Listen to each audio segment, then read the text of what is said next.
ನಮಸ್ಕಾರ ಸ್ನೇಹಿತರೆ, ಮೀಡಿಯಾ ಮಹಾನ್ಗೆ ಸ್ವಾಗತ. ಕೆಲ ಪುಡಂಗುಗಳು ಜೈಲಿನಲ್ಲಿ ಜಾಲಿಯಾಗಿ ಇದ್ದಿದ್ದ ವಿಡಿಯೋ ಹೊರಗೆ ಬಂದಿತ್ತು. ಕಾರಾಗೃಹ ಇಲಾಖೆಗೆ ಸರ್ಜರಿ ಮೇಲೆ ಸರ್ಜರಿ ನಡೀತಾ ಇದೆ. ಜನ ಚೀ ತೂ ಅಂತ ಕ್ಯಾಕರಿಸಿ ಹೋಗಿದ ಮೇಲೆ ಸರ್ಕಾರಕ್ಕೆ ಬುದ್ಧಿ ಬಂದಂಗೆ ಕಾಣ್ತಿದೆ. ಡೈನಾಮಿಕ್ IPS ಅಧಿಕಾರಿಯನ್ನ ಕಾರಾಗೃಹ DGಯನ್ನಾಗಿ ನೇಮಿಸಿದೆ. ಹಾಗಾದ್ರೆ ಈ ರಿಯಲ್ ಸಿಂಗಮ್ ಆಫೀಸರ್ ಅಲೋಕ್ ಕುಮಾರ್ ಯಾರು? ಇವರ ಸಾಧನೆ ಏನು? ಇವರನ್ನ ಕಂಡ್ರೆ ರೌಡಿಗಳು ನಡುಗೋದು ಯಾಕೆ? ಪ್ರಾಮಾಣಿಕ ಅಧಿಕಾರಿಯನ್ನ ಮುಗಿಸಲು ಏನೆಲ್ಲ ಸಂಚು ನಡೆದಿತ್ತು ಗೊತ್ತಾ? ಎಲ್ಲವನ್ನ ಈ ವಿಡಿಯೋದಲ್ಲಿ ಡೀಟೇಲ್ ಆಗಿ ಹೇಳ್ತಿವೆ. ಅದಕ್ಕೂ ಮುನ್ನ ನೀವಿನ್ನೂ ನಮ್ಮ ಚಾನಲ್ಗೆ ಸಬ್ಸ್ಕ್ರೈಬ್ ಆಗಿಲ್ಲ ಅಂದ್ರೆ ಈಗಲೇ ಆಗಿ ನಮಗೆ ಸಪೋರ್ಟ್ ಮಾಡಿ. ನಿಮ್ಮ ಬೆಂಬಲ ನಮಗೆ ತುಂಬಾ ಮುಖ್ಯ. ಅಲೋಕ್ ಕುಮಾರ್ ಹಿನ್ನೆಲೆ ಏನು? ಅಲೋಕ್ ಕುಮಾರ್ ಬಿಹಾರದ ಸಹಾರಾ ಮೂಲದವರು. ಇವರು 1969 ಮಾರ್ಚ್ 8ರಂದು ಜನಿಸಿದ್ರು. ಚಿಕ್ಕಂದಿನಿಂದಲೂ ಓದಿನಲ್ಲಿ ತುಂಬಾ ಮುಂದೆ ಇದ್ರು. 10ನೇ ಕ್ಲಾಸ್ನಲ್ಲಿ ಇಡೀ ರಾಜ್ಯಕ್ಕೆ ಟಾಪರ್ ಆಗಿ ಹೊರಹೊಮ್ಮಿದ್ರು.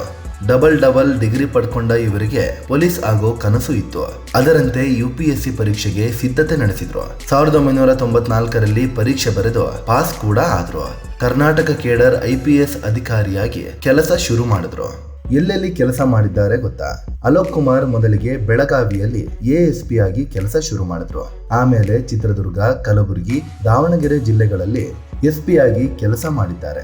ಹೋದಲುದ್ದಕ್ಕೂ ಖಡಕ್ ಅಧಿಕಾರಿ, ಪ್ರಾಮಾಣಿಕ ಕಾಪ್ ಅಂತ ಹೆಸರು ಮಾಡಿದ್ರು. ಹೀಗಾಗಿ 2006ರಲ್ಲಿ ಬೆಂಗಳೂರು ನಗರದ ದಕ್ಷಿಣ ವಿಭಾಗದ DCP ಆಗಿ ನೇಮಕ ಮಾಡಲಾಯಿತು. ಇದರ ಬೆನ್ನಲ್ಲೇ ಅಲೋಕ್ ಕುಮಾರ್ ಬೆಂಗಳೂರಿನಲ್ಲಿ ರೌಡಿಸಂ ಮಟ್ಟ ಹಾಕೋ ಕೆಲಸ ಶುರು ಮಾಡಿದ್ರು. ಆಗಾಗ್ಗೆ ರೌಡಿಗಳ ಪರೇಡ್ ನಡೆಸಿ ಫುಲ್ ಕ್ಲಾಸ್ ತಗೊಳ್ತಿದ್ರು. ನಂತರದಲ್ಲಿ ಕಾನೂನು ಸುವ್ಯವಸ್ಥೆ ವಿಭಾಗದ ಹೆಚ್ಚುವರಿ ಆಯುಕ್ತರಾಗಿ, ಅಪರಾಧ ವಿಭಾಗದ ಜಂಟಿ ಆಯುಕ್ತರಾಗಿಯೂ ಕೆಲಸ ಮಾಡಿದ್ರು. ನಂತರ CIDಯ DIG ಆಗಿ ವರ್ಗಾವಣೆಗೊಂಡು ದೊಡ್ಡ ಮಟ್ಟದಲ್ಲಿ ಹೆಸರು ಮಾಡಿದ್ರು. ಭಯೋತ್ಪಾದನೆ ಸಂಬಂಧಿತ ಹಲವು ಕೇಸ್ಗಳನ್ನ ಹ್ಯಾಂಡಲ್ ಮಾಡಿದ್ರು. ಇವರ ಸೇವೆಗೆ ರಾಷ್ಟ್ರಪತಿ ಪದಕ ಕೂಡ ಒಲಿದು ಬಂತು. ನಕ್ಸಲ್ ಬೆವರಿಡಿಸಿದ ಖಡಕ್ ಕಾಕಿ ಅಲೋಕ್ ಕುಮಾರ್ರನ್ನ ಉಡುಪಿಯಲ್ಲಿ ನಕ್ಸಲ್ ನಿಗ್ರಹ ದಳದ ಮುಖ್ಯಸ್ಥರನ್ನಾಗಿ ನೇಮಿಸಲಾಯಿತು. ಅಲ್ಲೂ ಕೂಡ ಅಲೋಕ್ ಕುಮಾರ್ ಅದ್ಭುತವಾಗಿ ಕಾರ್ಯನಿರ್ವಹಿಸಿದ್ರು. ನಕ್ಸಲರ ವಿರುದ್ಧ ಕಟ್ಟುನಿಟ್ಟಿನ ಕ್ರಮ ಕೈಗೊಂಡ್ರು. ಕುಕ್ಕೆ ಸುಬ್ರಹ್ಮಣ್ಯ ಬಳಿ ಕಾಡಿನಲ್ಲಿ ನಕ್ಸಲ್ ಕ್ಯಾಂಪ್ಗಳ ಮೇಲೆ ದಾಳಿ ನಡೆಸಿದ್ರು. ಈ ಕಾರ್ಯಾಚರಣೆಯಲ್ಲಿ ನಕ್ಸಲರಿಂದ ಟಿಫನ್ ಬಾಕ್ಸ್ ಸ್ಫೋಟಕ, 7 ಕಿಟ್ ಬ್ಯಾಗ್, ಬಂದೂಕು ವಶಕ್ಕೆ ಪಡೆದಿದ್ರು. ಒಟ್ನಲ್ಲಿ ಉಡುಪಿ ಭಾಗದಲ್ಲಿ ನಕ್ಸಲರ ಚಟುವಟಿಕೆಗಳಿಗೆ ದೊಡ್ಡ ಪ್ರಮಾಣದಲ್ಲಿ ಬ್ರೇಕ್ ಹಾಕುವಲ್ಲಿ ಸಕ್ಸಸ್ ಕಂಡ್ರು. ಈ ವೇಳೆ ಆದಿವಾಸಿಗಳ ಮೇಲೆ ಹಲ್ಲೆ, ಸುಳ್ಳು ಆರೋಪ ಹೊರಿಸಿ ಅರೆಸ್ಟ್ ಮಾಡ್ತಾರೆ ಅನ್ನೋ ಆರೋಪಗಳನ್ನು ಕೂಡ ಎದುರಿಸಬೇಕಾಯಿತು.